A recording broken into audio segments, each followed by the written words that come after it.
Hello and welcome to this class. जिन लोगों ने हमारे साथ लास्ट लेक्चर देखा हुआ है तो उनको ये पता होगा कि हमने लास्ट लेक्चर में रेशियो, प्रपोर्शन, इंडिसेस, लॉगरिथम वाला चैप्टर स्टार्ट किया था, जिसमें हमने पहला कंपोनेंट डिस्कस किया था, वो जो कि है रेशियो। हमने लास्ट लेक्चर में कोई भी क्वेश्चंस नहीं किए थे। हमने जस्ट रेशियो के कॉन्सेप्ट को थोड़ा समझा था और उसका जेनेसिस समझा था कि रेशियोज की क्यों रिक्वायरमेंट पड़ी और रेशियोज का फ्रैक्शंस और परसेंटेज के साथ कैसे कनेक्शन है। ठीक है, तो आज हमें कोई कॉन्सेप्ट्स नहीं पढ़ने, हमें रेशियो पे जो हमारी एक्सरसाइज है बुक में, हम उसको अपने पास सॉल्व करेंगे। उसमें से कुछ क्वेश्चंस और जो क्वेश्चंस बचेंगे वो आप अपने पास एज होमवर्क सॉल्व करेंगे। ठीक है, तो टाइम वेस्ट के बिना हम शुरू करते हैं आज का पार्ट।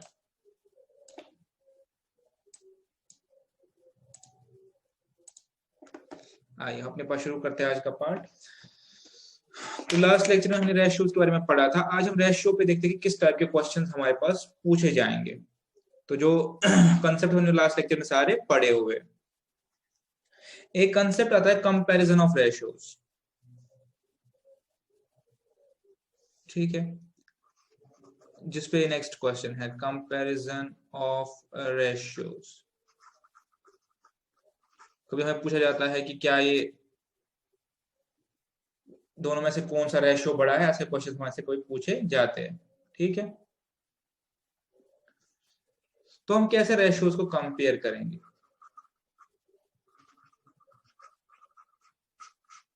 ठीक है, अगर हमारे पास दो रेशियोज है, से हमारे पास एक है 3:4 और एक रेशियो हमारे पास है से 4:5, और हमें कंपेयर करना है कि दोनों में से कौन सा रेशियो बड़ा है। तो मैंने आपको कल ऑलरेडी पढ़ाया हुआ है और यही रीजन था कि मैंने आपको पढ़ाया। मैंने कहा रेशियोज और फ्रैक्शंस जो है आपस में वो सेम मेथोडोलॉजी यूज करते हैं, उनकी फंक्शनिंग, उनकी वर्किंग, उन पे जो ऑपरेशन है वो सेम है। तो अगर मैं इस रेशियो को एज फ्रैक्शन लिखना चाहूं तो ये बनेगा। इसको मुझे कंपेयर करना है 4/5 के साथ। तो अब जब मेरा यहां तक पार्ट आ गया, अब मेरे पास बहुत सारे तरीके हैं कि मैं इसको कैसे आगे सॉल्व करूंगा। मैं सिंपली क्या कर सकता हूं, आगे इन दोनों को एक कॉमन बेस पे ले आऊंगा कंपैरिजन के लिए। एक तरीका है कि मैं इनकी बेस, या जिसको हम डिनोमिनेटर भी बोलते हैं, उसको कॉमन ले आऊंगा। जब वो कॉमन ले आया फिर मैं क्या कर सकता हूं, मैं अपने पास न्यूमरेटर्स को कंपेयर कर सकता हूं। ठीक है, ये एक तरीका है। दूसरा तरीका और जो सबसे इजी तरीका है वो क्या है कि आपके पास कैलकुलेटर भी अलाउड है, आप सिंपली इसको परसेंटेज फॉर्मूला में ले आओ। ठीक है, दूसरा तरीका क्या है, इसको कन्वर्ट करो परसेंटेज में। ठीक है, फिर परसेंटेज को कंपेयर करो कि हाईएस्ट कौन सा है। एक और तरीका मेरे पास क्या है कि आप इसको डेसिमल में ले आओ। ठीक है, डेसिमल मतलब 1 के फ्रैक्शन में ले आओ, 1 के पार्ट में ले आओ, फिर कंपेयर करो। अगर मैं आपको यहाँ पे दिखाऊं कि कैसे मैं कर सकता हूँ, कोई भी मेथड है मेरे पास, मैं कैसे कर सकता हूँ। पहले मेथड 1 यूज करता हूँ कि मैं बेस कॉमन करता हूँ। 4 और 5 की कॉमन बेस क्या हो सकती है, ये आपको पता होगा कि 4 और 5 दोनों किसी से डिविजिबल नहीं है, तो उसकी कॉमन बेस मेरे पास 20 है। अब अगर मैं 3/4 एंड 4/5 को 20 की बेस पे ले आना, तो कैसे ले आऊंगा। कल हमने रेशियो समझा हुआ है तो हम इसको आसानी से ऑपरेशन कर पाएंगे। अगर मुझे 3/4 को 20 की बेस पे लाना है तो मैं नीचे भी इंटू 5 पर इंटू 5 कर सकता हूँ। ये मैं क्यों कर सकता हूँ, कल हमने समझा रेशियो का कॉन्सेप्ट क्या होता है। ये रेशियो का मतलब होता है सिंपलेस्ट फॉर्म में, कि हर 4 की जगह मेरे पास 3 है। तो मैं ये भी बोल सकता हूँ कि हर 20 की जगह मेरे पास 15 है, ये हमने कल पढ़ा हुआ है। इसको मैं वर्सेस करूंगा, ये 4/5 है।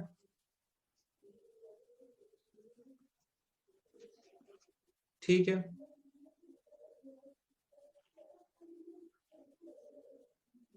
3/4 को मैंने इंटू 5 किया, और जब मैं इसको निकालूंगा तो मेरे पास 15/20 आ जाएगा, और इसको निकालूंगा मेरे पास 16/20 आ जाएगा।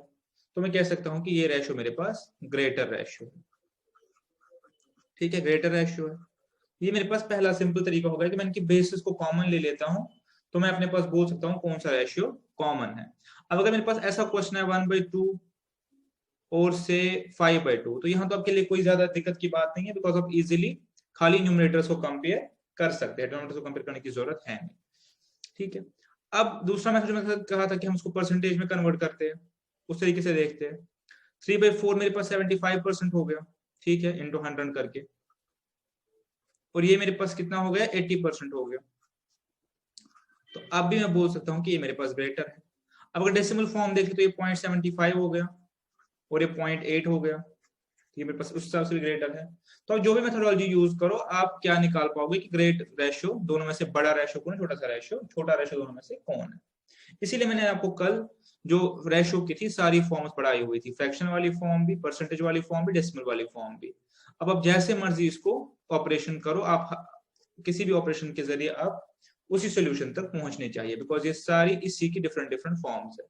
ठीक है, तो ये मेरे पास हो गया इस ऐसी प्रॉब्लम का सोल्यूशन जहां पे आपसे बोला जाए कि ग्रेट बड़ा रेशियो कौन सा है, छोटा रेशियो कौन सा है। तो बेसिस को इक्वल कर दीजिए एलसीएम लेके, या आप इसको फ्रैक्शन में कन्वर्ट कीजिए, या आप इसको परसेंटेज में कन्वर्ट कीजिए। ठीक है, तो तीनों तरीकों से आप रेशियो बड़ा छोटा निकाल सकते हैं। ठीक है, तो एक क्वेश्चन है इस पे, तो अब मुझे नहीं लग रहा है कि ये आपको दिखाने की जरूरत है।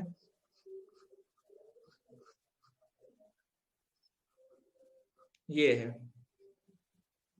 विच रेशियो इज ग्रेटर, हमारे पास दो रेशियो है, 2:1/3 is to 3:1/3 वर्सेस 3:6:4:8। तो अब आप यहाँ पे हम कोई एक फॉर्मूला यूज करेंगे, सारी फॉर्मूला यूज नहीं करेंगे, एक फॉर्मूला यूज करेंगे। अगर मैं इसको देखूं तो मेरा 7/3 बन जाता है, इज टू 10/3 बन जाता है। ठीक है, और अगर मैं ये देखूं मेरा, ठीक है, अब सिंपली अगर मैं इनकी परसेंटेज लेना चाहूं तो मेरे पास 70% बन गया, और ये मेरे पास 75% बन गया। तो मैं ये कह सकता हूं कि ये मेरे पास ग्रेटर है। ठीक है, तो मैंने सबसे सिंपलेस्ट तरीका लिया परसेंटेज का। ठीक है, या सिंपली अपने को डिवाइड भी कर सकते हैं इसमें फॉर्म में, तो ये 0.75 आ जाएगा और ये आपके पास 0.70 आ जाएगा, सीधा डिवीजन करके बाय यूज ऑफ कैलकुलेटर। तब भी आप एस्टेब्लिश कर पाएंगे ग्रेटर कौन सा है, स्मॉलर कौन सा है। ठीक है, हमने सारी डिस्कशन कल कर ली है।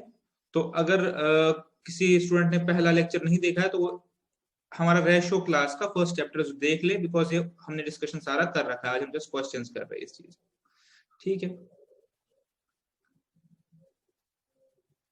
ये एक सिंपल सा क्वेश्चन है, कोई यूटिलिटी नहीं है इसकी, जस्ट दिखाने के लिए कि आप रेशियो को समझ पाए बेटर तरीके से। ऐसा क्वेश्चन नहीं आएगा, बट एक बहुत ही बेसिक सा क्वेश्चन है, रेशियो की अंडरस्टैंडिंग के लिए क्वेश्चन है। देखिए एक बार, रौनक का वेट है 56.7 kg। अब इसने रिड्यूस किया है अपना वेट, इसने रिड्यूस किया अपना वेट इन रेशियो, किस रेशियो में, 7:6। यानी वो क्या है कि मैंने इस रेशियो में अपना वेट लूज किया है। पहले आप इस एक्सप्रेशन का मतलब समझ लीजिए कि उसने 7:6 के रेशियो में अपना वेट लूज किया है। एक्सप्रेशन का क्या मतलब है, फिर सॉल्व तो आप कर ही लेंगे क्वेश्चन।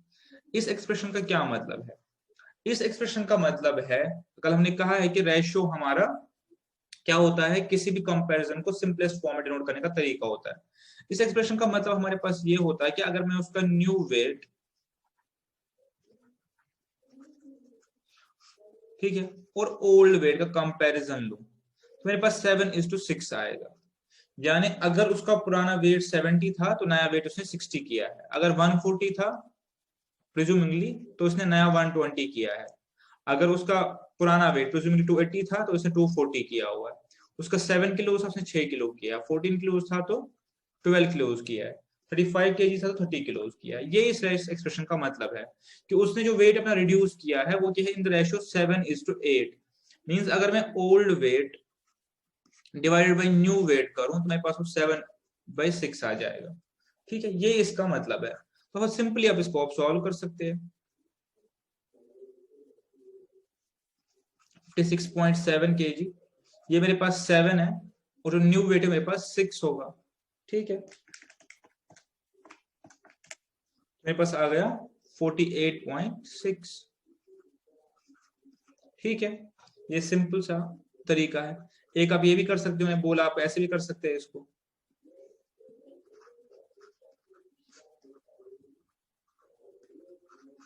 ठीक है, यहाँ पे ओल्ड वेट पुट कीजिए तो न्यू वेट आपका ऑलरेडी आ जाएगा ओल्ड वेट, ठीक है, इंटू 6 डिवाइडेड बाई 7। तो ऐसे करके आप सोल्यूशन कर सकते हो। ठीक है, ये रेशियो की एप्लीकेशन हम सीख रहे हैं, जो हमने कल पढ़ा था वही सीख रहे हैं।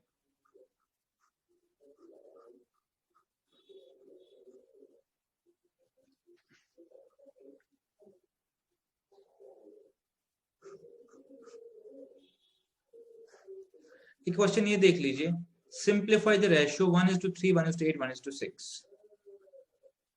इस रेशियो को सिंप्लीफाई करने के लिए बोल रहा है, ठीक है।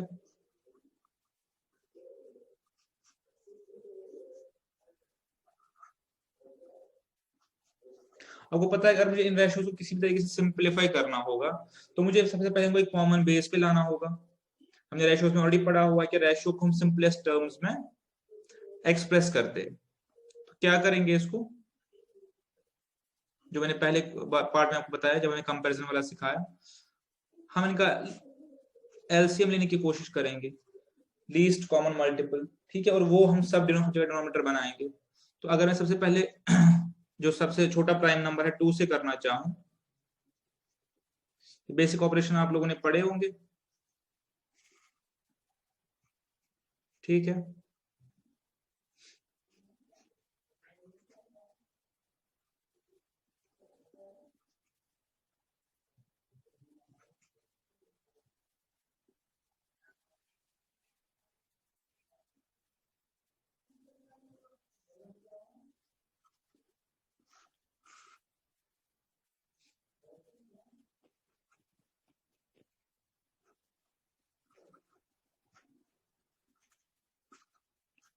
ठीक है, ये बहुत ही बेसिक ऑपरेशन आपने अपने किया होगा। तो मैं क्या कर रहा हूँ, मैं देख रहा हूँ कि कौन सा ऐसा प्राइम नंबर है सबसे छोटा हमारे पास 2 है, 3 है, उसके बाद 5 है, 7 है। हम उनको देखते हैं कि हमारे पास इन 3 नंबर से कौन सा नंबर जो है मल्टीप्लाई हो जाएगा लीस्ट। तो मेरे पास क्या आ गया, 24। अब मैं ये ट्राई करूंगा कि मैं सबको 24 की बेस पे ले आऊं ताकि कंपैरिजन करे। अगर मैं 24 की बेस पे लेना चाहता हूं तो मुझे 3, इसको क्या करना पड़ेगा, ठीक है। दूसरे केस में पास 1/8 है, 1/6 है, तो इसको मुझे 3 से मल्टीप्लाई करना पड़ेगा और इसको मुझे 4 से मल्टीप्लाई करना पड़ेगा। अब मेरे पास रेशियोज क्या आएंगे, 1/24,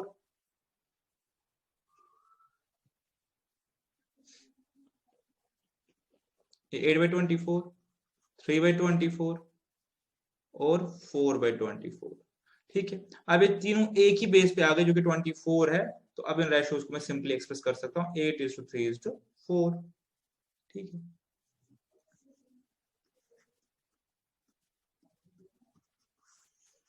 ठीक है, तो मैंने क्या किया, मुझे पता है कि रेशियो में मैं ऊपर और नीचे सेम नंबर से, नॉन जीरो नंबर से डिवाइड कर सकता हूँ, ये मुझे ऑलरेडी पता है, और मल्टीप्लाई भी कर सकता हूँ। तो इससे मेरे पास क्या, मैंने यूज करके यही किया, मैंने ट्राई किया मैंने इनके बेसिस या डिनोमिनेटर्स को इक्वल करूं।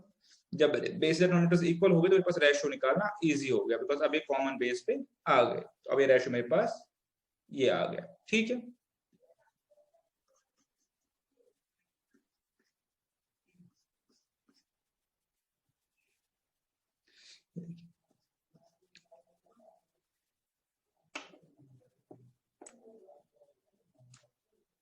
नेक्स्ट क्वेश्चन देखते हैं अपने पास। एग्जाम्पल को गौर से देखेंगे, ये आने के चांसेस भी है, इसको गौर से देखेंगे। The ratio of number of boys to number of girls in school of 720 students is 3:5।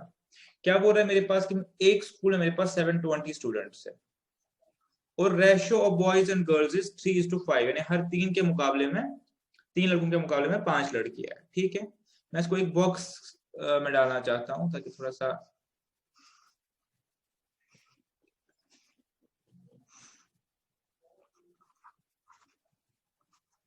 ठीक है। देख लीजिए क्या बोल रहा है क्वेश्चन, कि मेरे पास जो स्कूल में टोटल स्टूडेंट्स है 720 और बॉयज एंड गर्ल्स का रेशियो है 3:5। क्या मैं इतने से निकाल सकता हूँ number of girls, number of boys, निकाल सकता हूँ कैसे। मेरे पास टोटल रेशियो क्या है 3:5, तो मेरे पास बॉयज कितने होंगे 720 डिवाइडेड बाई 8 इंटू 3, ये पता है हमें, ये 8 कहाँ से आया, क्योंकि हमारे पास 3 के मुकाबले में 5 है। तो अगर मैं हर 8 का ग्रुप ले लूं तो हर 8 के ग्रुप में मेरे पास क्या होगा, 3 बॉयज और 5 गर्ल्स। इसका मतलब क्या होता है लिखने का, जब मैंने 720/8 लिखा तो मेरे पास 8 लोगों के कितने ग्रुप बनेंगे, मेरे पास 8 लोगों के 90 ग्रुप्स बनेंगे। और हर ग्रुप में क्या मेरे पास होगा, 90 में से जितने जो भी मेरे पास 90 ग्रुप है 8 लोगों के, 90 ग्रुप्स ऑफ 8 ईच, इसमें क्या होगा, 3 लड़के और 5 लड़कियां, तो लड़के कितने होंगे 90 × 3 270, और गर्ल्स कितनी हो गई 450। तो ये मेरे पास ऑलरेडी जो क्वेश्चन ने दिया हुआ है, ठीक है, ये आप समझ गए होंगे, कल हमने डिस्कस किया हुआ है। अब ये कह रहा है if 18 new girls are admitted, हमने 18 जो है नई लड़कियां उन्हें एडमिशन ले लिया स्कूल में, ठीक है। तो जब जब 18 नई लड़कियों ने एडमिशन ले लिया स्कूल में, तो मेरे पास लड़कियां टोटल कितनी हो गई, मेरे पास टोटल लड़कियां कितनी हो गई, जब 18 और लड़कियों ने एडमिशन ले लिया तो मेरे पास लड़कियां कितनी हो गई 468, ठीक है। अब ये क्या कह रहा है, कह रहा है कि कितने और बॉयज को एडमिशन लेना चाहिए कि जो न्यू रेशियो हो वो 2:3 हो जाए, कितने बॉयज को और एडमिशन लेना चाहिए कि जो रेशियो है 3:5 है इनिशियली, वो 2:3 बने नया रेशियो, ठीक है। अब मुझे अपने पास नहीं पता, तो अगर मैं प्रिज्यूम करूं कि x लड़के और एडमिशन लेंगे तो कितने लड़के बन जाएंगे इस स्कूल में, 270 प्लस x, ठीक है। और अब जब 270 प्लस x बन गए लड़के, तो टोटल मेरे पास स्ट्रेंथ कितनी हो गई, यहाँ पर टोटल स्ट्रेंथ कितनी हो गई 270 प्लस 468, इसका तो हो गया 738, इसका मतलब हो गया 738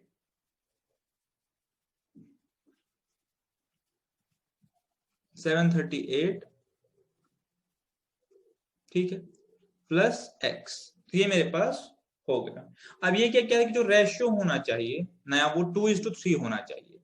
अब जब मैंने इतना मैट्रिक्स बना लिया, यहां से मेरे पास दो तरीके हैं सॉल्व करने के, ठीक है, यहां से मेरे पास दो तरीके हैं सॉल्व करने के। क्या है, या तो मैं ये और ये यूज कर लूं, या तो मैं इसको इसके साथ यूज करूं, इसको इसके साथ यूज कर लूं। दोनों केस में मैं अपना आंसर निकाल सकता हूं, मुझे पता है मुझे न्यू रेशियो कितना चाहिए 2:3, न्यू रेशियो चाहिए 2:3। सबसे इजी तरीका क्या है कि मैं बॉयज और गर्ल्स का रेशियो ले लूं, सिंपली फ्रैक्शन ले लूं। कैसे ले लूं, अब मैं अब ऐसे लेंगे ratio 270 plus x divide by 468, ये मेरे पास न्यू नंबर ऑफ बॉयज और मेरे पास न्यू नंबर ऑफ गर्ल्स, ठीक है। इसका रेशियो जो है 2:3 है, ये क्वेश्चन ने दिया हुआ है। तो ऐसे करके मैं इसको सॉल्व कर सकता हूं, ठीक है, ऐसा करके मैं इसको सॉल्व कर सकता हूं,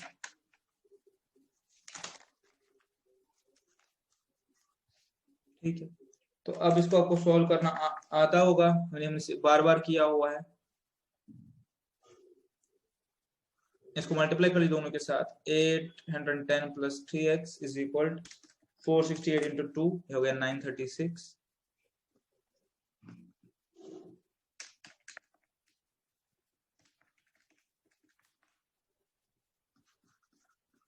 x is equal 126 divided by 3 is equal 42, तो मेरे पास 42 आ गया कि मुझे न्यू लड़के एडमिट करने हैं।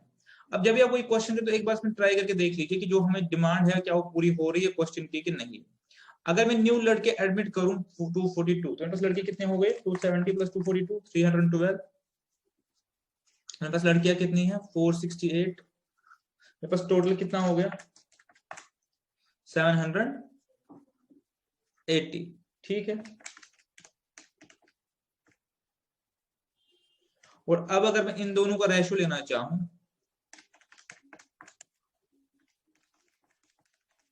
तो वो मेरे पास क्या आ रहा है 2:3, अगर मैं इसको 156 से कॉमन डिवीजन दोनों को करूं, ठीक है। तो ये मेरे पास कंडीशन पूरी हो गई, मेरे पास 42 इसका हो गया आंसर, इस सिंपल से मैट्रिक्स की वजह से, ठीक है।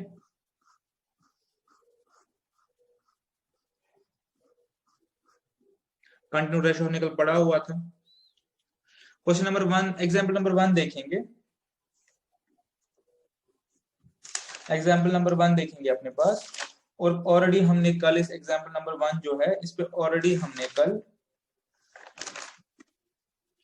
एग्जाम्पल नंबर 1 जो है थोड़ा सा हमने कल डिस्कस किया था एक एग्जाम्पल बना के, इलस्ट्रेशन नंबर 1, और इस पे एक क्वेश्चन भी है वो आप खुद करेंगे, एज अ होमवर्क करेंगे, ठीक है। क्या है, monthly incomes of 2 persons are in ratio 4:5, दो लोग हैं, सपोज आप मान लीजिए ए और आप मान लीजिए बी, ठीक है।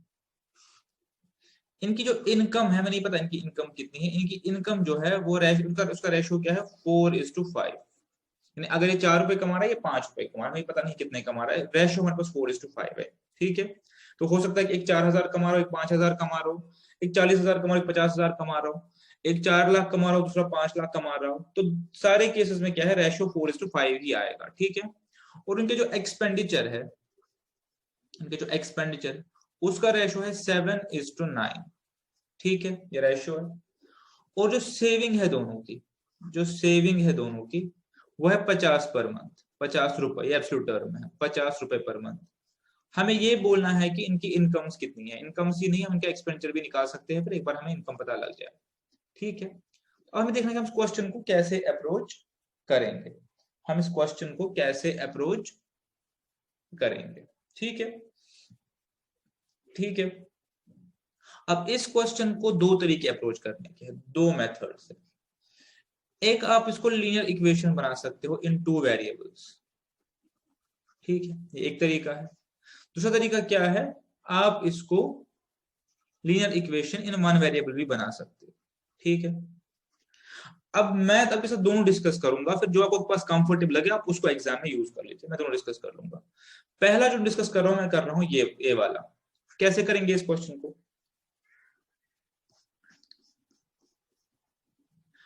जब मुझे ऑलरेडी पता है कि इनकी इनकम का रेशियो जो है वो क्या है, 4:5।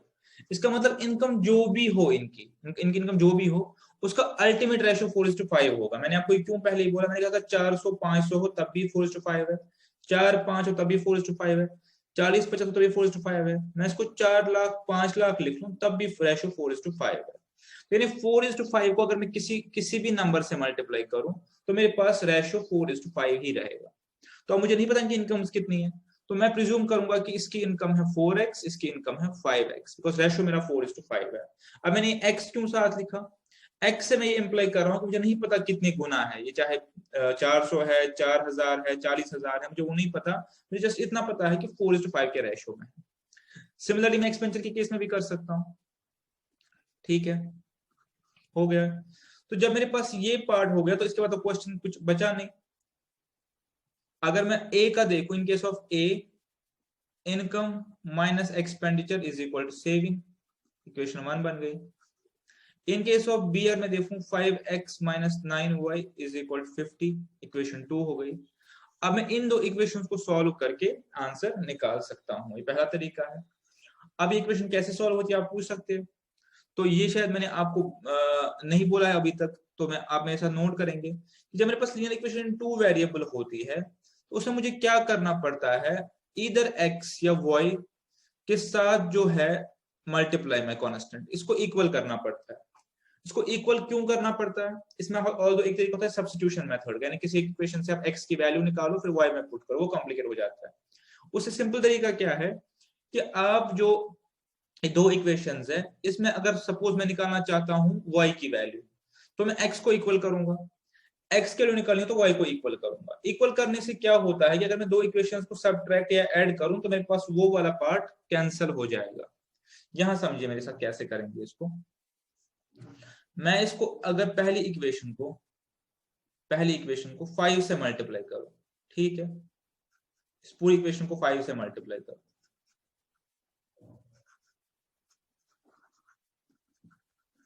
ठीक है, और दूसरी इक्वेशन को क्या करूं, 4 से मल्टीप्लाई करूं, तो मेरे पास क्या आ जाएगा बच के रिजल्ट, ऊपर आ जाएगा 20x minus 35y is equal 250, और ये आ जाएगा 20x minus 36y is equal 200, ठीक है। तो हुआ क्या, मैंने दोनों इक्वेशंस में जो x के साथ कांस्टेंट है उसको इक्वेट कर लिया ताकि मैं उसको सब्ट्रैक्ट कर पाऊं। और आपको पता है इक्वेशन को हम दोनों साइड से मल्टीप्लाई, ऐड, डिवीजन, जीरो को से छोड़ के सब्ट्रैक्शन कर सकते हैं बिकॉज वो इक्वेट होती है, ठीक है। तो अब जब मेरे पास यहाँ पर इक्वेशन आ गई, यहां से तो मैं इजीली इसको सॉल्व कर सकता हूँ, मुझे जस्ट इक्वेशन 3 और 4 को सब्ट्रैक्ट करना है, मैं सब्ट्रैक्ट करूं तो मेरा काम हो गया। अब माइनस कैसे करते हैं देखिए, माइनस किया मैंने इसमें से इसको, तो मेरा 20 x कैंसिल हो जाएगा, 20 माइनस 20 इज इक्वल 0, कुछ नहीं बचा, माइनस 35 माइनस माइनस 36 वो तो y हो गया, और ये 50 हो गया, मेरे पास y की वैल्यू आ गई 50, ठीक है। एक बार जब y की वैल्यू आ गई तो उसके बाद करना क्या, इसके बाद कुछ नहीं बचा मेरे पास, ठीक है, जब y की वैल्यू आ गई तो मैं सिंपली यहाँ पे सारे वैल्यूज निकाल सकता हूँ। वो कैसे? ये हो गया 7 इंटू 50 इज इक्वल 350, तो मेरे पास इनकम हो गई 400। यहाँ पे 450, मेरे पास इनकम हो गई 500। तो ठीक है, अब आप पूरा देख सकते हैं कि मेरे पास सब कुछ ओके हो गया क्वेश्चन में। इनकम रेशियो 4:5, एक्सपेंडिचर रेशियो 7:9 और सेविंग 50-50, तो मेरा ये आंसर हो गया। ये एक तरीका है। एक और तरीका क्या है, इसको देख लेते हैं। एक और तरीका क्या है, सेम मैट्रिक्स बनाता हूं मैं सेम मैट्रिक्स बनाता हूं, बट अभी थोड़ा डिफरेंट तरीके से। मैंने क्या कहा, let the income B 4x और 5x, क्वेश्चन में दिया था। सेविंग मेरे पास क्या है 50-50, तो क्या मुझे एक्सपेंडिचर बता सकते हैं हर हाउस होल्ड का? अगर 4x में से ये 50 खर्च करा तो इसका एक्सपेंडिचर क्या होगा 4x माइनस 50, और इसका एक्सपेंडिचर क्या होगा 5x माइनस 50। ये मेरा एक्सपेंडिचर निकला। अब क्वेश्चन मुझे वहां से बता रहा है कि एक्सपेंस जो है आपस में कौन सी रेशियो में है, 7:9 की रेशियो में। Expense are in ratio, expense are in ratio 7:9।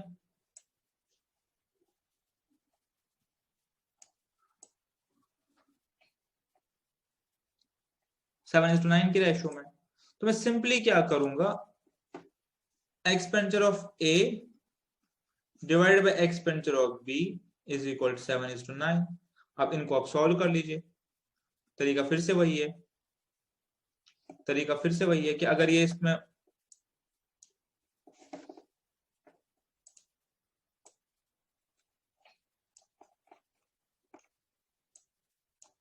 इसको इक्वेशन को सॉल्व कर लीजिए। ठीक है, ये हो गया 36x 450, 35x 350, तो x इज इक्वल टू 100। अब x इज इक्वल टू 100 आ गया मेरे पास। तो x इज इक्वल टू 100 आ गया तो a की इनकम 400 से इनकम 500। तो जैसे मर्जी आप कर लो, दोनों तरीकों से आप वहीं पे पहुंचोगे। ठीक है, अब हम आते हैं दूसरे क्वेश्चन की तरफ, जो कि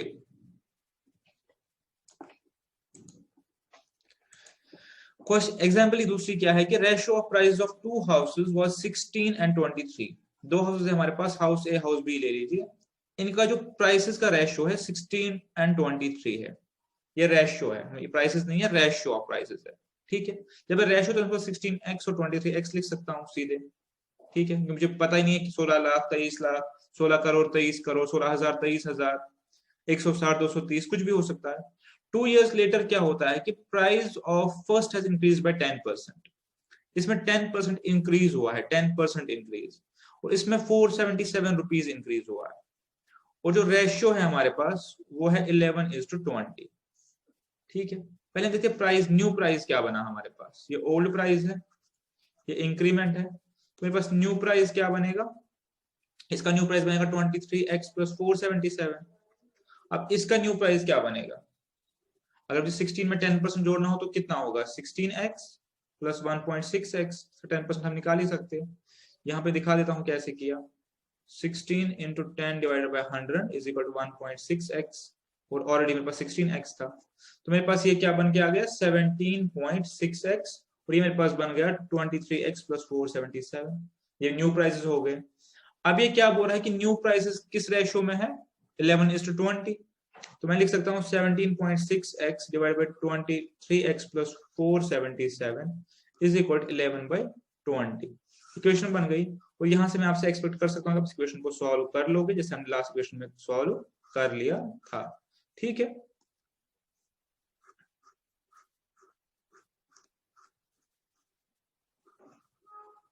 ये एक अच्छा क्वेश्चन है, इसको गौर से देखिए, अच्छा क्वेश्चन है। कह रहा है कि find the ratio in which total wage of workers of a factory be increased और decreased if there is reduction in number of workers in the ratio of 15:11 and increment in their wage in ratio 22:25। ठीक है, क्या बोल रहा है ये, wages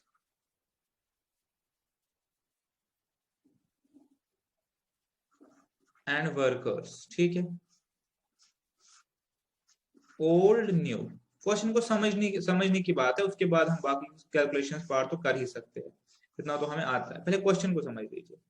ये कह रहा है कि हमारे पास जो वेज है, वेज इंक्रीज हुई है किसी फैक्ट्री में। क्या हुआ है, किसी फैक्ट्री में वेज इंक्रीज हुई, किस रेशियो में, 22:25। यानी इसका मतलब है अगर अर्लियर कोई 22 रुपए लेता था, वो 25 रुपए ले रहा है। अगर कोई 220 ले रहा था, वो 250 रुपए ले रहा है। कोई 2200 रुपए ले रहा था, वो 2500 रुपए ले रहा है, ठीक है। ये इसका मतलब है कि वेजेस मेरे पास इस रेशो में बढ़ी है, लेकिन वर्कर्स जो है वो इस रेशो में कम हुआ है। किस रेशो में, 15:11 के रेशो में। अगर मेरे पास 150 वर्कर थे, अब मेरे पास 110 वर्कर है, ठीक है। अब मुझे क्या बताना है, मुझे ये बताना है कि जो वेजेस है, जो नेट वेजेस है, जो नेट आउट सैलरी है, ठीक है, यहाँ पे लिखूंगा मैं नेट आउटफ्लो, वो बड़ा है या कम हुआ है, उसका क्या हुआ है, ठीक है।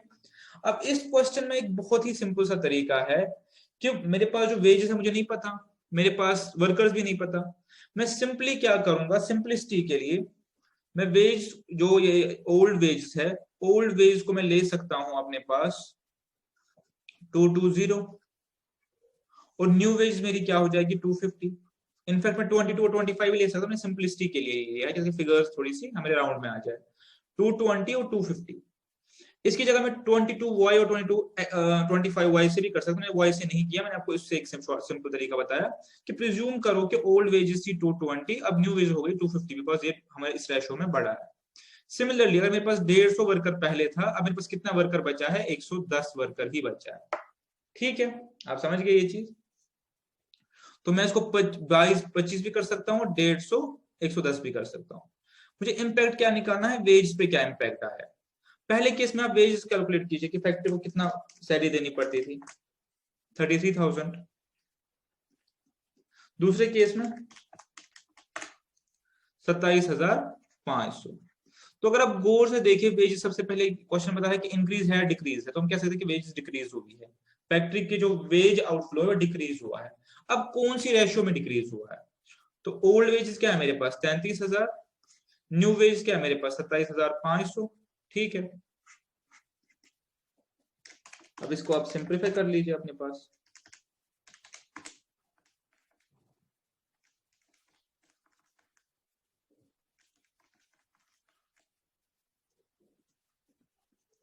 मैं इसको डिवाइड किया दोनों जगह,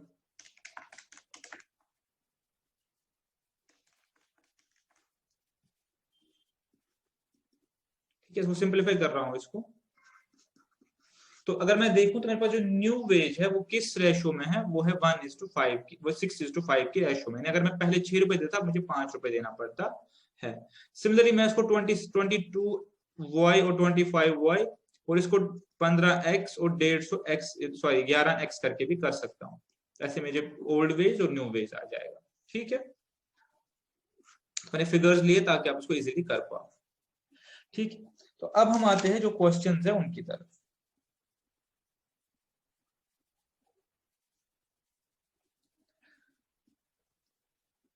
क्वेश्चन नंबर 1 आप खुद करेंगे, क्वेश्चन नंबर 2 आप खुद करेंगे, ये पढ़ाया हुआ है सारा। क्वेश्चन नंबर 3 मैं डिस्कस करता हूँ। क्वेश्चन नंबर 3 क्या मेरे पास बोल रहा है, the ratio of quantities is 5:7, if the consequent of its inverse ratio is 5, the antecedent is. ये भी आप खुद ही कर सकते हैं वैसे, कि मेरे पास एक रेशियो है 5:7, इसका इनवर्स रेशियो क्या होगा, इसका इनवर्स रेशियो होगा 7:5, हमने पढ़ा हुआ है। 5:7 into 7:5 इज इक्वल टू 1, हमने पढ़ा हुआ है। अब इसमें ये बोल रहा है कि कॉन्सिक्वेंट जो है 5 है, ऑब्वियसली 5 है, तो एंटीसीडेंट क्या होगा, यानी फर्स्ट टर्म क्या होगी, हमने पढ़ा हुआ है, तो 7 होगा मेरे पास। तो ये क्वेश्चन हम डिस्कस कर लेते हैं, ठीक है। क्वेश्चन नंबर 4 आप कर सकते हैं खुद, जो नहीं लगा क्वेश्चन 4 दिखाने की जरूरत है। कंपाउंड रेशो निकालना है, कंपाउंड रेशो निकालना है, हमने पढ़ा हुआ है कंपाउंड रेशो कैसे निकालते हैं, सिंपली रेशोज को मल्टीप्लाई करना है, ठीक है, ये मैंने पढ़ा हुआ है। तो क्वेश्चन नंबर 4 मैं एक्सपेक्ट करूंगा कि आप कर लोगे, ये हमने, अगर नहीं हो रहा तो आप कल का लेक्चर एक बार देख लीजिए। अगर तो वो समझ नहीं आए तो मुझसे आप कांटेक्ट कर सकते हैं, ठीक है। वैसे इसमें करना क्या है, ठीक है, इस एक्सप्रेशन को फिर सिंपलीफाई कर लीजिए तो आपका आंसर आ जाएगा। तो ये होमवर्क में रख देता हूँ, ये भी होमवर्क, 6 भी होमवर्क, ये भी होमवर्क, ये भी होमवर्क। क्वेश्चन नंबर 9 दिखा देता हूं। The ratio compounded of 4:9 and duplicate ratio of 3:4। मुझे कंपाउंड रेशियो चाहिए किसका, एक 4:9 का into compound ratio duplicate ratio of 3:4 का। ठीक है, ये हो गया 3:4 का डुप्लीकेट रेशियो, ये होगा 4:9, तो इसका मुझे चाहिए कंपाउंड रेशियो। ठीक है, सारे कैंसिल आउट हो जाएगा, तो मेरे पास क्या बचा यहाँ पे 1:4, ये मेरे पास आंसर हो गया। ठीक है, मेरे पास क्वेश्चन नंबर 9 आपके पास सॉल्व हो गया। अब आते हैं क्वेश्चन नंबर 10 की तरफ। क्वेश्चन नंबर 10 क्या है, the ratio compound of 4:9, duplicate ratio of 3:4, triplicate ratio of 2:3 and 9:7। ये आपका होमवर्क है, ऐसे बताऊंगा आप कैसे कर सकते हैं। आप इसको एक्सप्रेशन लिख देता हूं, आप इसको सॉल्व कर लेना। कल का लेक्चर एक बार जरूर देख लीजिए, उसके थ्रू सारे क्वेश्चंस हो जाएंगे। क्या करना है आपने, compound of duplicate ratio of 4:5, ये डुप्लीकेट रेशियो हो गया 4:5 का। ठीक है, question number 10, compound of 4:9, duplicate ratio of 3:4, ये हो गया डुप्लीकेट रेशियो ऑफ 1:3, ये डुप्लीकेट रेशियो हो गया 1:3 का। सब डुप्लीकेट रेशियो ऑफ 81:256, ठीक है, एंड सब ट्रिप्लीकेट रेशियो ऑफ, सब ट्रिप्लीकेट रेशियो है। ठीक है, तो ये जो एक्सप्रेशन आएगी अपने पास, इसको आप सिंपलीफाई कर लीजिए, आपका सॉल्यूशन हो जाएगा। ठीक है, ये भी होमवर्क, ये भी सिमिलरली आपका होमवर्क है, ये आप सब क्वेश्चंस कर लेंगे। ठीक है, क्वेश्चन नंबर 12 देख लीजिए अपने पास। If a by b is equal to 3/4, find the value of 2a plus 3b divided by 3a plus 4b। ठीक है, अब इस क्वेश्चन को आप गौर से समझ लीजिए। मैं ये कह रहा हूं कि a और b की वैल्यू जो है, a और b की जो रेशियो है वो 3:4 है।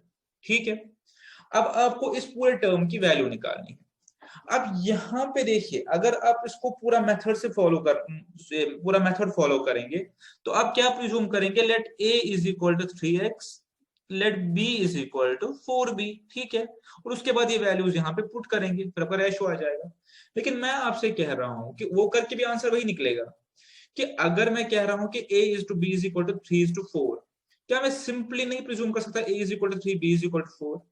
इन दैट केस मेरा जो x है वो 1 है, because 3:4 और 30:40, 300:400 या 3x:4x सब मुझे इवेंचुअली सेम रिजल्ट देंगे। तो मैं क्यों नहीं प्रिज्यूम करूं a is equal to 3, b is equal to 4? कर लिया प्रिज्यूम। अब जब प्रिज्यूम कर लिया, उसके बाद सिंपली आप इसको वैल्यू डाल दीजिए जो आप पहले करने वाले थे, x लिख के। x लिख के भी सॉल्व हो जाएगा और तरीका भी सही वही है, लेकिन शॉर्टकट के लिए आप इसको 3 और 4 ही मान लीजिए। ठीक है, तो ये 2 into 3 हो गया, 3 into 4, नीचे 3 into 3 हो गया, 4 into 4, ये आपके पास 6 हो गए, ये आपके पास 12 हो गए, ये 18 हो गए, ये आपके पास 9 और 16 कितने हो गए, 25। ठीक है, तो इसका आंसर मेरे पास हो गया 18/25, जो मेरे पास फर्दर सॉल्व नहीं होगा, तो ये मेरा आपका सोल्यूशन होना चाहिए। ठीक है, ऑल्दो मैं इसको x पे भी कर सकता हूँ, यहाँ पे मेरा 3x आएगा, यहाँ पे 3x आएगा, यहाँ पे 4x, यहाँ पे 4x, तो मेरा टोटल बन जाएगा 18x 25x, तो फाइनली मेरा 18:25 ही आएगा। ठीक है, तो मैं कह रहा हूँ कि x को हम यहाँ पे इग्नोर कर सकते हैं, कोई इतना बड़ा इश्यू नहीं। ठीक है, 12 हो गया।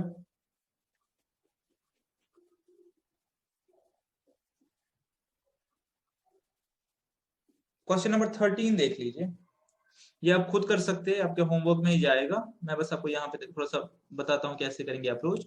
If two numbers are ratio 2:3, यहाँ पे आप 2x और 3x ही प्रिज्यूम करेंगे, बिकॉज आगे आपको कुछ सब्ट्रैक्ट करना है इसमें से।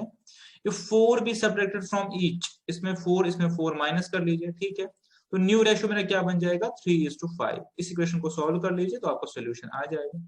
Solve this. ठीक है, ठीक है, question number 14, question number 14, the angles of triangle are in ratio 2, 7 and 11। इसके लिए आपको ये पता होना चाहिए कि sum of angles of triangle is equal to 180 degree, ये पढ़ा हुआ है। किसी भी ट्राइंगल के अगर एंगल्स का हम सम करें, ट्राइंगल में 3 एंगल होते हैं, पता है 180 डिग्री के बराबर होता है। तो अब इसके बाद क्या करना है, let the angles B 2x, 7x और 11x। उसके बाद क्या करेंगे, 2x plus 7x plus 11x is equal to 180। ठीक है, ये आप x को मल्टीप्लाई करने का फंडा समझ गए होंगे अभी तक कि रेशो हमारा ये है, उसके बाद कितने बड़े क्वांटिटी में है उसके लिए x है, बट रेशो फाइनली यही रहेगा। अब ये 11 और 7 और 2 हो गए 20, तो x इज इक्वल 90। जब x 90 होगा तो मेरे पास रेशो क्या हो गया, 18, 63 और ठीक है 18, 63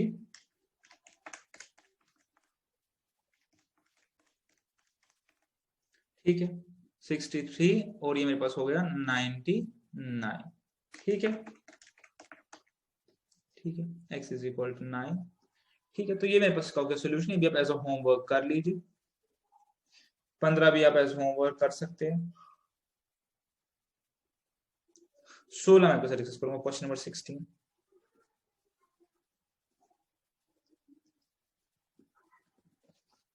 क्वेश्चन नंबर 16, आनंद अर्न्स 80 इन 7 आवर्स।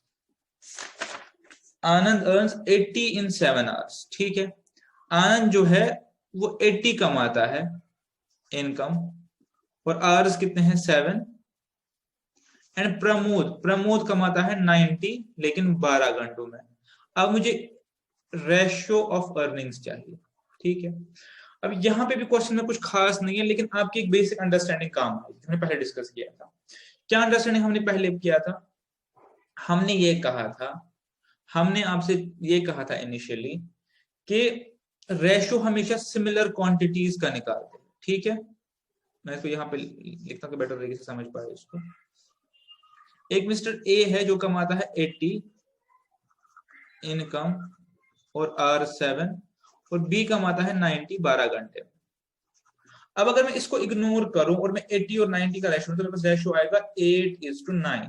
ठीक है, तो इस तो रेशो मुझे क्या दिखाता है कि ए अगर 8 रुपए कमाता है, बी 9 रुपए कमाता है। तो इसमें ये दिख रहा है कि बी ज्यादा कमा रहा है, लेकिन जो कि फैक्चुअली सही नहीं है, बिकॉज मैंने इस आवर्स को इग्नोर किया। तो पहले मैं इनको क्या करूंगा, एक कॉमन सिमिलर बेस पे ले आऊंगा, उसके बाद रेशो निकालूंगा। तो मैं क्या निकालूंगा, नीचे income per hour. Early income कितनी है, इसकी आर्ली इनकम है 80/7, इसकी आर्ली इनकम है 90/12। जब मेरे पास ये आ गया, अब मैं इनका रेशो निकाल सकता हूँ, अदरवाइज मेरा रेशो अभी तक गलत था। मुझे पहले इनको क्या निकालना था, आर्ली रेट निकालनी थी। ठीक है, अब ये सिमिलर क्वांटिटीज आ गई, तो अब मैं इसको रेशो निकालूंगा। यानी पहले लेक्चर में डिस्कस किया हुआ है कि कैसे हम फ्रैक्शंस का डिवीजन करते हैं। ठीक है,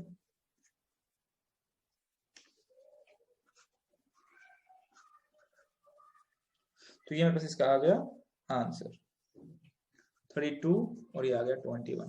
इनका एक्चुअल जो ratio 32:21 based upon hourly wage rate, based upon hourly wage rate. ठीक है,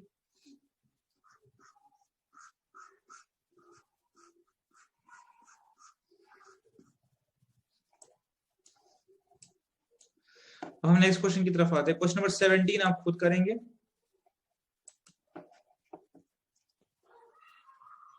ये हो गया 17 आप खुद करेंगे, 18 में करवा देता हूँ, 19 आप खुद करेंगे, ऑलरेडी दिखाया हुआ है A:B वाले पैटर्न पे।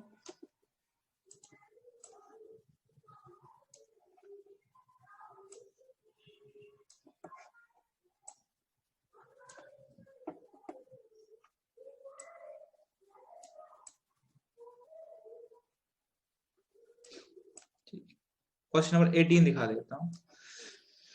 क्वेश्चन नंबर 18 क्या है मेरे पास, रेशियो टेम्परेचर्स पे है ये क्वेश्चन।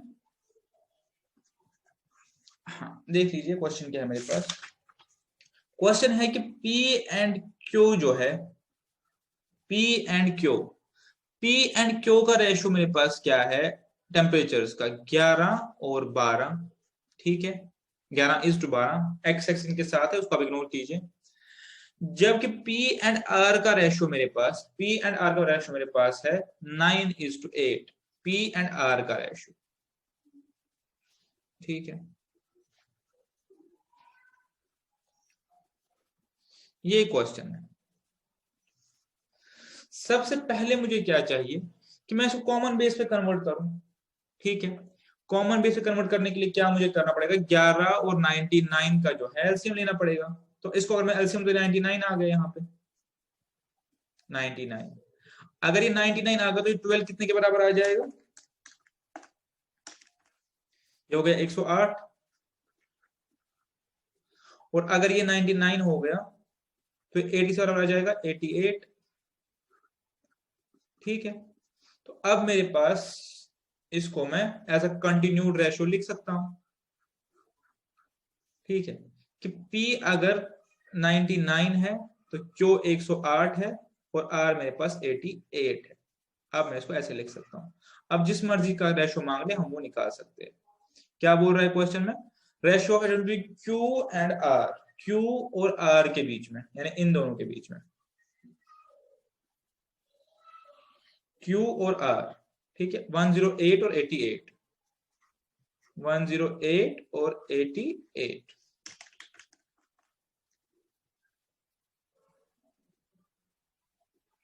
27 और 22 इसका आंसर ये पूछ सकता है P और R के बीच में, तो आप बोलेंगे 99:88 इज इक्वल टू 9:8। ठीक है, समझ गए। मैंने इसको एज अ कंटिन्यूअस रेशियो निकाला, लेकिन मैंने बेस इसकी सेम की, बिकॉज मुझे रेशियो पता था P और Q का और P और R का, तो मैंने P को 99 फैक्टर ले लिया, उसके बाद मैंने ये और ये इजिली निकाल लिया अपने पास। ठीक है, 20 और 21 में आपको करवाऊंगा अभी क्लासरूम में, या आपको अभी अपने पास करवाते हैं। 22 आप खुद कर सकते हैं, 22 आप खुद कर सकते हैं, 23 आप खुद कर सकते हैं। ठीक है, जो मैं ऊपर मैंने दिखाया ना, let the number be X करके आप उसको कर सकते हैं। ठीक है, 24 आप खुद कर सकते हैं, 25 आप खुद कर सकते हैं। ठीक है, तो अब हम करेंगे इस चैप्टर के इस एक्सरसाइज के दो सबसे अच्छे क्वेश्चंस, 20 और 21। और ये क्वेश्चन आने के चांसेस भी है। P is to Q is subduplicate ratio of P minus x square and Q minus x square। हमें वैल्यू किसकी चाहिए, हमें x स्क्वायर की। ठीक है, तो इस और नेक्स्ट क्वेश्चन में क्या करना है, सब डुप्लीकेट रेशियो का आपने मेथड यूज करना है कि अगर मेरे पास P और Q सब डुप्लीकेट रेशियो, मतलब अगर मैं इसको मल्टीप्लाई करूं दो बार तो मेरे पास क्या आ जाएगा, P minus x square Q minus x square. ठीक है, ठीक है, अपने पास ये आ गया आपके पास। अब आप इसको सॉल्व करते जाइए और आप एक्स स्क्वायर की वैल्यू निकाल लेंगे। ठीक है, ये देखिए, अब इसमें मैं आपको बोलता कि आप P एंड Q की कोई वैल्यू प्रिज्यूम करके करो, क्या आप ऐसा इस बार कर सकते हैं? आंसर इज नो, आप इस बार ऐसा नहीं कर सकते, बिकॉज आपके पास P एंड Q दोनों साइड पे है। तो आप ऐसी वैल्यू कहां से निकालेंगे कि वो एक्स स्क्वायर के इक्विवेलेंट आ जाए? अगर ऐसे होता P by Q is equal to 3R by 4S, तो मैं आपको बोलता P और Q की कोई वैल्यू प्रिज्यूम कर लीजिए, हमारे पास यहाँ से 3R और S की वैल्यू निकल जाएगी। लेकिन अभी ऐसा केस नहीं है, मेरे पास P एंड Q दोनों से, मुझे इसको इक्वेशन तरीके से सॉल्व करना पड़ेगा। इजी है, कोई डिफिकल्ट नहीं है। P square Q square P minus x square Q minus x square, बस कोई स्टेप आपने स्किप नहीं करना। सारी गलतियां उसी की वजह से हो जाती है कि हम कोई स्टेप स्किप कर लेते। तो ये बन गया P square into Q minus x square, और ये बन गया Q square into P minus x square. ठीक है, तो याद रखिए कि एक्स स्क्वायर की वैल्यू निकालनी है तो एक्स स्क्वायर को हमें एक तरफ लाना है, ब्रैकेट से बाहर करना है।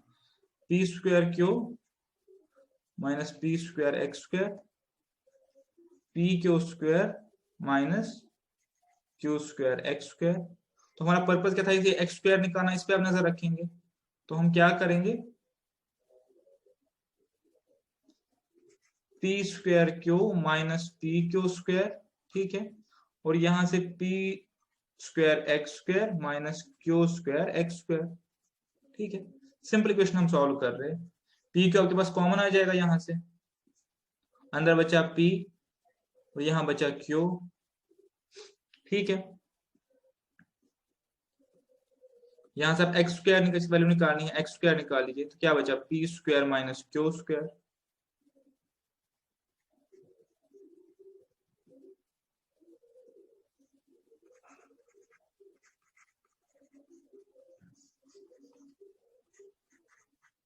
क्या मैं इसको लिख सकता हूँ P plus Q P minus Q? पहले मैंने करवाया हुआ है, ए प्लस बी ए माइनस बी किसके बराबर होता है, ए स्क्वायर माइनस बी स्क्वायर। पहले मैंने कराया हुआ है और समझाया भी हुआ है कि अगर आप इसको पूरा ये करेंगे, अगर आप इसको पूरा अगर आप इसको अपने पास पूरा सॉल्व करेंगे, पी स्क्वायर, ठीक है, ये माइनस क्यू स्क्वायर और माइनस पी क्यू और प्लस पी कैंसिल हो जाएगा, तो मेरे पास ये इसकी एब्रिविएशन बन गई। तो अगर ये फैक्टर है तो ये और ये कैंसिल हो जाएगा, ठीक है, ये और ये कैंसिल हो जाएगा। तो मेरे पास एक्स स्क्वायर की वैल्यू क्या आ गई, P Q by P plus Q, ठीक है। तो हमने सब डुप्लीकेट रेशियो की जो सिंपल डेफिनेशन थी वो यूज करके इसको सॉल्व कर लिया, ठीक है।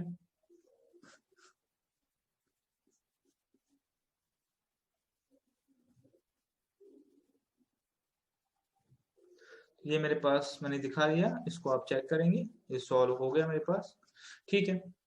अब नेक्स्ट अपने पास आएंगे जो कि लास्ट पार्ट है,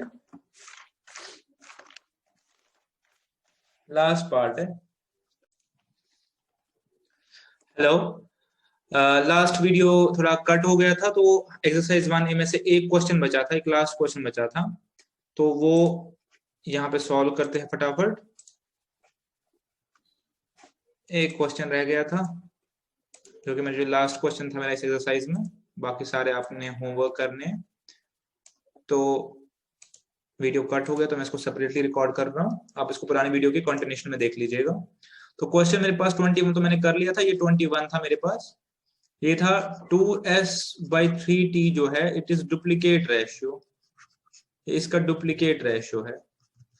तो बाय डेफिनेशन अगर मैं इन दोनों को इसको अपने साथ मल्टीप्लाई करूंगा तो मेरा ये निकलना चाहिए, तभी ये डुप्लीकेट रेशियो हो गया, यानी 2s-3t डुप्लीकेट रेशियो है इस सब का। तो अब मुझे p या p स्क्वायर की वैल्यू निकालनी है, ठीक है, जो p की वैल्यू निकालनी है कि p किसके बराबर आएगा। आइए हम इसे सिंपल अलजेब्रा के जरिए सॉल्व करके देखें एक बार, क्या हम कहीं पहुंच पाएंगे या नहीं। 2s/3t एज इट इज है, ये हो गया 4s² और ये हो गया -2sp, फिर से -2sp और प्लस p स्क्वायर। अगर नीचे देखें क्वाड्रेटिक रूट्स को हम सेपरेट कर रहे हैं, 9t² -3tp -3tp और प्लस p स्क्वायर, ठीक है। मेरे साथ फॉलो करेंगे तो आपको कोई स्टेप स्किप नहीं होगा और आपको कोई स्टेप अंडरस्टैंड करने में भी दिक्कत नहीं होगी। हमने सिंपली क्वाड्रेटिक रूट्स को क्या किया, स्प्लिट किया, इसको एक्सपैंड किया, ठीक है।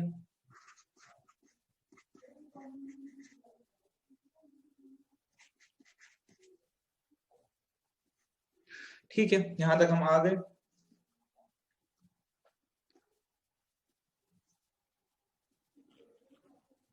थ्री और 360p और ये मैंने क्वाड्रेटिक रूट्स को अपने पास किया स्प्लिट, ठीक है। अब मैं फर्दर मल्टीप्लीकेशन करूंगा, क्रॉस मल्टीप्लीकेशन करूंगा, इसको इधर और इसको इधर, ये हो गया 18st² -12stp प्लस 2sp²। यहां देख लीजिए, ये हो गया 12s² -12stp और प्लस 3tp², ठीक है। मेरे पास ये और ये कैंसिल आउट हो जाएगा। अब मैं क्या करूंगा, टी वालों को एक तरफ ले आऊंगा, ठीक है, और जो पी वाले हैं उनको एक तरफ ले आऊंगा, बिकॉज पी की वैल्यू चाहिए, तो ये 18st² ऐसे ही रहेगा, माइनस में लिख सकता हूँ 12s²t, यहाँ पे 3tp² -2sp², ठीक है।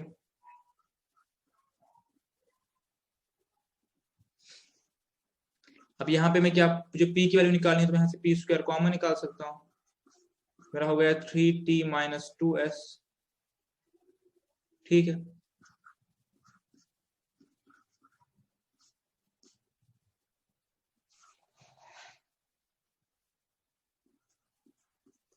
ये देख लीजिए 6 3 18, s अपनी जगह, t t t स्क्वायर, मेरे पास 6 2 12, s s s स्क्वायर और t अपनी जगह, तो p square is equal 6s t। ठीक है, ये मेरे पास का हो गया सॉल्यूशन। तो मेरे पास एक्सरसाइज 1A मेरे पास कंप्लीट हो गई। कल हम प्रपोर्शन पढ़ेंगे, एक्सरसाइज 1B करेंगे। ठीक है, तो P is equal P square is equal 6ST, पहला पार्ट इसका आंसर है। P square is equal 6ST, P is equal to root 6ST अगर देखेंगे तो। ठीक है, ये इसका आंसर हो गया। इसके साथ ये चैप्टर वाइंड अप करते हैं, तो कल हम फर्दर प्रपोर्शंस पढ़ेंगे। Thank you very much, see you in next class.